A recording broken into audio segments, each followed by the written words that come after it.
South Africa has accused the Ukrainian ambassador to the country of using undiplomatic ways to seek an audience with President Cyril Ramaphosa over the ongoing Russian invasion of the Eastern European country. Ambassador Liubov Abravitova says she was forced to use Twitter to request a meeting with the president. She has accused the South African authorities of ignoring her numerous requests to meet Ramaphosa and other ministers. However, the Department of International Relations and Cooperation has denied the envoy's claims, saying she has already held several meetings with government officials. Dr. Spamandla Zondi is with the Institute of Pan-African Thought and Conversation at the University of Johannesburg and joins us now to talk about this. A very good evening to you, Dr. Zondi, and thank you so much for speaking to us. Perhaps let's just start there. What appears to be a diplomatic row? Is it at that scale yet, or is it at the moment just a storm in a teacup, given the exchange that we see from a high-ranking official of Dirko Klesemunyela and the ambassador to the Ukraine in South Africa, of the Ukraine in South Africa? Good evening to the listeners. Indeed, this row must be seen against the context of the essence of trepidation and fear and pressure for the people of Ukraine, and their diplomats are also beginning to express this pressure. They are fearful, and I think no one anticipated that this war would go on for this long. So it is creating a sense of pressure, and I think in the process then mistakes are being made. I think it is a mistake for any ambassador to communicate to a country that is hosting it, and communicating it in a tone that she communicated in, and communicate it via social media. Because what it might be seen as an unhanded way to pressure South Africa to simply support Ukraine, and instead of supporting a peaceful resolution of the conflict.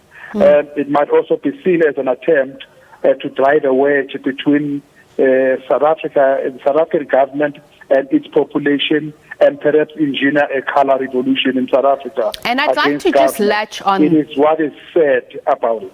I'd like to latch on that, the issue of tone and the South African citizenry. It's clearly divided on the stance that South Africa has taken on the issue of the Ukraine at United Nations level. We'll speak about that in depth in just a moment. But let's first start with the tone.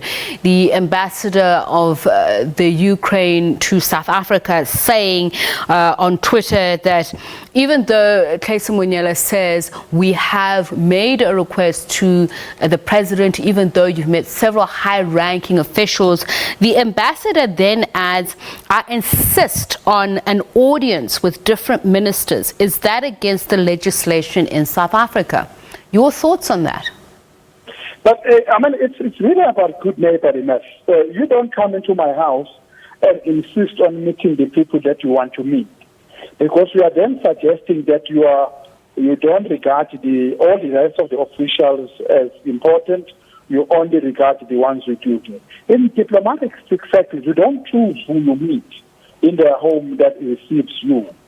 Actually, when you were received, you were actually received by a senior official in the first place, and all the diplomatic activities are done through that senior official. If you want to request somebody senior, you request through that senior person and all of that. Now, it is, I can understand again that they're under pressure, and perhaps their government has also asked them to put pressure on others and kind of push pressure, and she realizes that perhaps the best pressure is to put a pressure on a minister who must make a political decision, perhaps to maybe to impose sanctions on Russia or some a strong action of that nature. I can understand that pressure, but however pressured you might be, but you must not be unfriendly. You must also not be undiplomatic. You must also come across as being imposing and as being supremacist in your thinking. You're familiar with these circles, Dr. Zondi, and how they work. It's a bit of a balancing act, isn't it? Being firm in terms of the country's position, but passing on the message in quote-unquote diplomatic terms. I've known of ambassadors who've been in the country even up to 2 terms, may it be 8 or 10 years, who have not even once held a meeting with the president of the country. What should the expectations be in a situation of war when a country says its channels are open for discussion, even albeit in a non-aligned manner?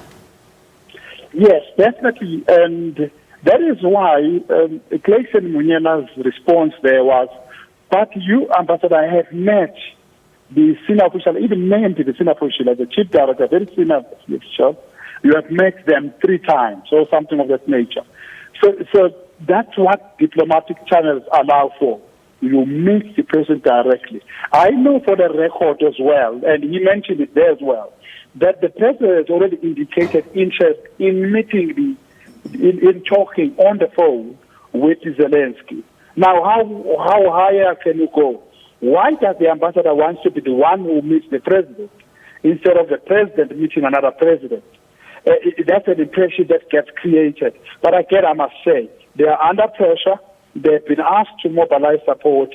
And in the process of doing that, small little mistakes can be made. But this can be remedied very easily. How can it be remedied? And I want to take a look at the continent and how it acts in tandem, particularly at AU level. You have the U.S. Embassy's charge d'affaires, Todd Haskell, also putting pressure on South Africa, calling on South Africa not to sit on the fence. But it's not just South Africa. Senegal itself acted in a similar way when it came to the last vote at the United Nations with regards to sanctioning Russia, as it were. There have been other countries who have abstained from voting or not participated, even though there are quite a few who have spoken out against Russia. But let's look at the world generally. Who has sanctioned Russia? North American countries and European countries. And then the rest of the other world hasn't sanctioned Russia. But they have all expressed opposition to war. Very few countries have supported war. Very, very few. They can't even reach 10. The vast majority of the countries have rejected the war, and the vast majority of countries have said the best way out of this is not to fuel the war by arming one side, another one, locking us in a war mode, but to exit the war mode by supporting a mediated settlement, and that it be led by the United Nations.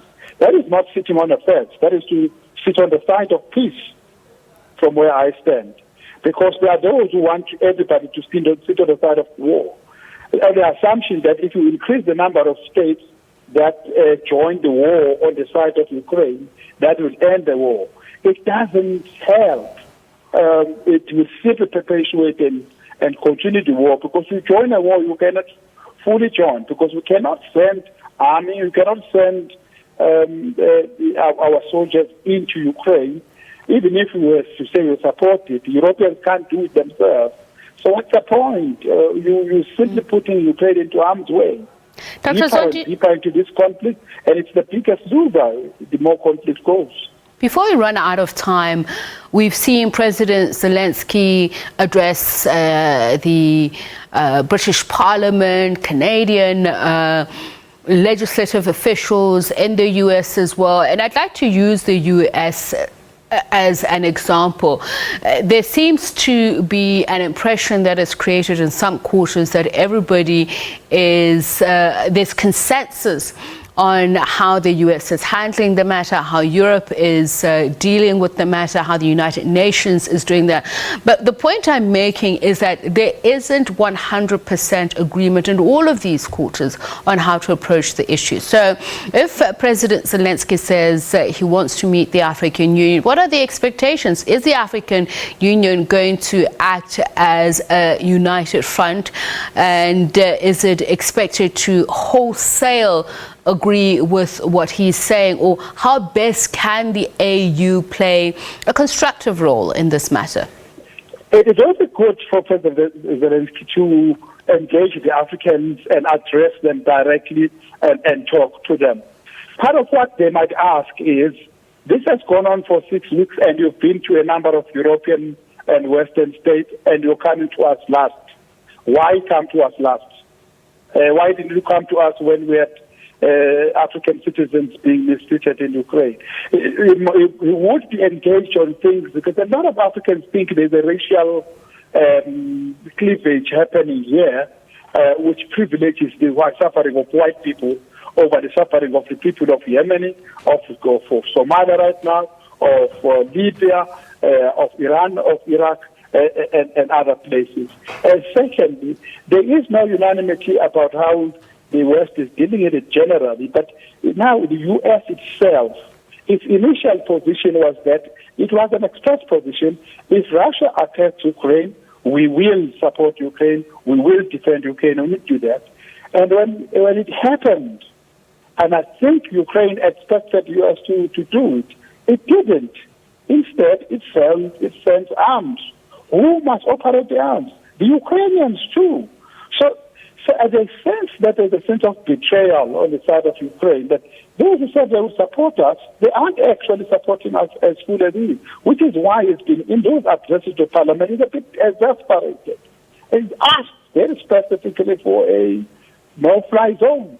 The Americans were the first ones to reject it completely. So they're not giving Ukraine what it needs. And then Ukraine has to come up with support, and it has to do it on its own, and it is trying very hard to do it, and I appreciate that. They need to engage even the Africans and say, this is what you could do, and probably Africans will say, this is how we could support and negotiate a settlement. There needs to be an end to this war. It can only end via negotiation. It will not end militarily. The Pentagon has already said that this war could go on for months, which means if we don't seek a political solution, and they don't have appetite to support Ukraine go towards a negotiation agreement. Instead, they are supplying arms, which is to say, continue fighting. And they're fighting, and in the process of fighting, and I hear that they are courageous and they are doing very well, but the country is being turned into rubble. There is no heroism in seeing your country being destroyed simply to be called brave. Desperate measures for desperate times. Dr. Spamandla Zondi is with the Institute for Pan-African Thought and Conversation at the University of Johannesburg. As he says, the Ukraine finds itself in a difficult position, and that on the face of it, a grim picture could play out, and that is the war could go on for another couple of months. Bad news, of course, for the world in general. As he said, nobody wants war.